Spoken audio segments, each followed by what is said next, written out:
নমস্কার দর্শক বন্ধুরা, রেস স্পোর্টসের পর্দায় আপনাদের সকলকে স্বাগত। এই মুহূর্তে রয়েছি যুব ভারতীর অনুশীলন গ্রাউন্ডে।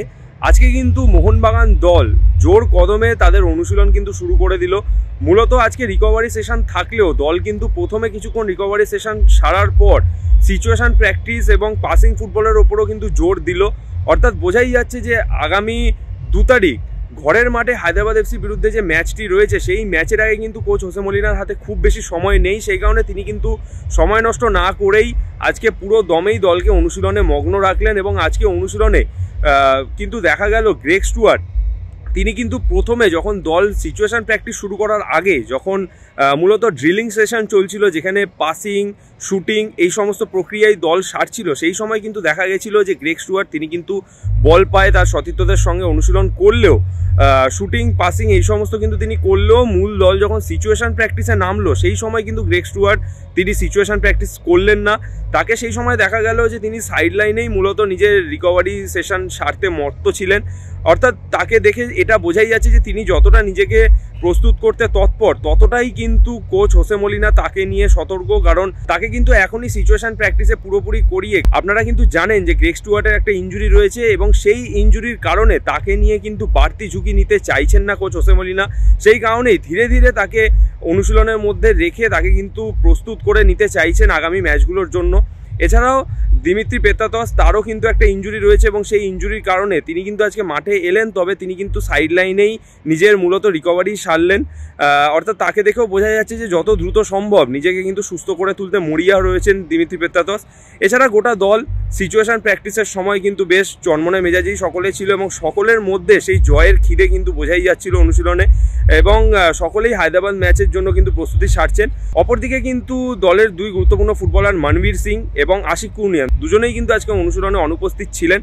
আপনারা জানেন যে আশিক কুরনিয়ানের কিন্তু একটা ইনজুরি রয়েছে এবং সেই ইনজুরির কারণে তিনি কিন্তু আজকেও দলের সঙ্গে অনুশীলন করেননি এবং তিনি আজকে অনুশীলনেও অনুপস্থিত ছিলেন।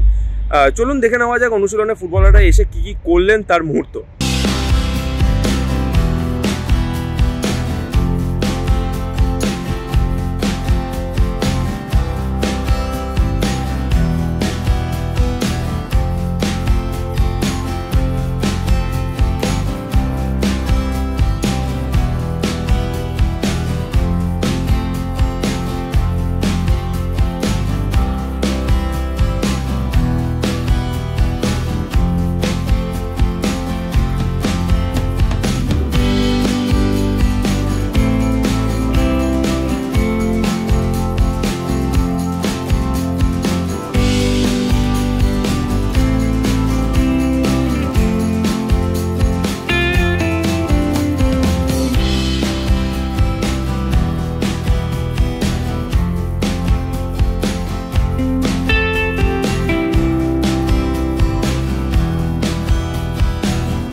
যুবভারতী থেকে সায়ন দে, রেস স্পোর্টস।